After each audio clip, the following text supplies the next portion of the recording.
Hi friends, நான் காதல் இன்னைக்கு என்ன நடக்குதுன்னு பார்க்கலாம் வாங்க. ஆகாஷை ரொம்ப கஷ்டப்பட்டு சமாதானப்படுத்திடுறாங்க ராகவ். அதுக்கப்புறம் ரூமில் போய் குழம்பிக்கிட்டே இருக்காங்க.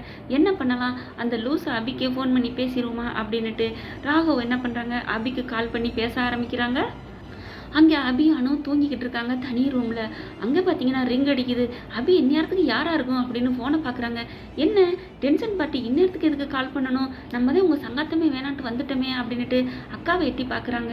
அவங்க நல்லா தூங்கிட்டு இருக்காங்க. சரி இங்கேருந்து பேசக்கூடாது அப்படின்னு நினச்சிக்கிட்டு வெளியில் போயிடுறாங்க. வெளியில் போயிட்டு அட்டன் பண்ணிவிட்டு, எதுக்கு சார் இங்கே கால் பண்ணுறீங்க, இந்நேரத்துக்கு நீங்கள் கால் பண்ணலாமா அப்படின்னு கண்ணா பண்ணான்னு கத்துறாங்க.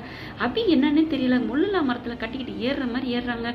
ராக வந்துட்டு பொறுமையாக நிதானமே பேச மாட்டியா, இரு நான் சொல்கிறத கேளு அப்படின்னு சொல்லிட்டு வீட்டில் நடந்த தகராறை சொல்கிறாரு. என்ன சார் இப்படி பண்ணுறீங்க, உங்கள் வீட்டில் பிரச்சனை நடந்தால் நீங்கள் ஆகாசை கண்டிங்க, குட்டி பாசை கண்டிச்சுக்கோங்க, இங்கே வந்து ஏன் கால் பண்ணுறீங்க, இந்நேரத்தில் கால் பண்ணணும் உங்களுக்கு சரியாக படுதா அப்படிங்கிறாங்க. தப்பாக படலை அப்படின்னு அபி திட்டுறாங்க. உடனே ராகவ் இருந்துட்டு கரெக்டு தான் அப்படிங்கிறாரு. என்ன கரெக்டு தான்ங்கிறீங்க அப்படிங்கிறாங்க. நீ சொன்னது கரெக்டு தான் சொல்ல வந்தேன் நான், நீ இப்படி பேசியும் இந்த மாதிரி தம்பி மனசில் உள்ள ஆசையை நான் உன்ட்ட சொல்ல வந்தேன் பாரு, அது என்னோட தப்பு தான் அப்படின்னு சொல்லிட்டு உன்ட்ட போய் நான் போய் ஃபோன் பண்ணேன் பாரு அப்படின்னு சொல்லி ஃபோனை வச்சிடுறாங்க டக்குன்னு. ஏன்னா அவங்க கேட்குறாங்க, மறுபடியும் ராகவ் கேட்குறாரு, உன் அக்கா மனசில் பார்த்தியா லவ் இருக்குது, என்ன ஆகாஷ் உறுதியாக சொல்கிறான் அப்படின்னு.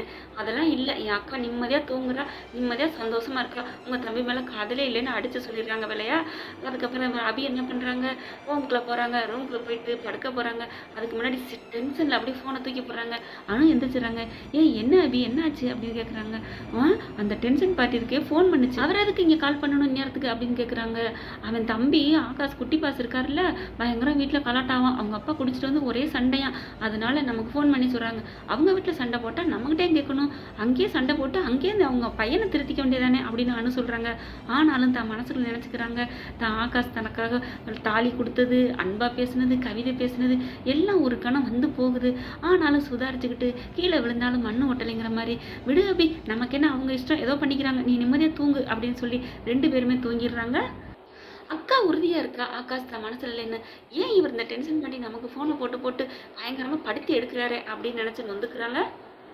ராகவ் ஃபோனை கட் பண்ணிட்டு அங்கே நினச்சிக்கிறாங்க, போய் இவகிட்ட போய் நம்ம முடிவை தெரிஞ்சுக்கணும்னு கேட்டேன் பாரு, இவகிட்ட ஹெல்ப்புக்கே போயிருக்கக்கூடாது, இவ ஒன்றுமே தெரியாதவ, நம்மளை தான் நொந்துக்கணும் அப்படின்னு தன்னைத்தானே நொந்துக்கிறாங்க ராகவ்.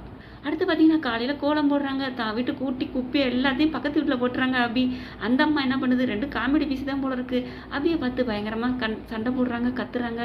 உடனே அவங்க வீட்டுக்காரரை கூப்பிட்றாங்க. அது ஒரு டம்மி பீஸு, போய் உனக்கு கிளவர் மாதிரி வர்றாரு. வந்து என்ன அப்படிங்கிறாங்க, மீசக்காரரு உன் பொண்டாட்டி தான் அப்படி பண்ணுச்சு, நான் ஒன்றும் கூட்டலை வைக்கல, நீங்கள் கூட்டவே மாட்டேங்கிறீங்க அப்படி இப்படின்னு அபி சண்டைக்கு போகிறாங்க. நான் எப்போ உன் பக்கம் தாம்மா அப்படிங்கிறாங்க. உடனே ஏங்க யார் பக்கம், இல்லடி பொண்டாட்டி தான் எனக்கு முக்கியம், உனக்கு அப்புறம் தான் எல்லாமே அப்படிங்கிறாங்க. அதுக்கப்புறம் 2 பேரும் மாறி மாறி சண்டை போட்டு பெருசா சத்தம் வந்துடுது.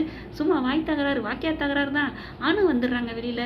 என்னடி பிரச்சனை, என்னடி வந்ததும் வராதமா சண்டை போடுற, கத்திக்கிட்டு இருக்க, விடுங்கக்கா அப்படின்னு சொல்லி பக்கத்துல அவங்ககிட்ட சமாதானப்படுத்துறாங்க. வாடி அபி அப்படிங்கிறாங்க. இந்த அம்மா ரொம்ப பேசுது அப்படிங்கிறாங்க.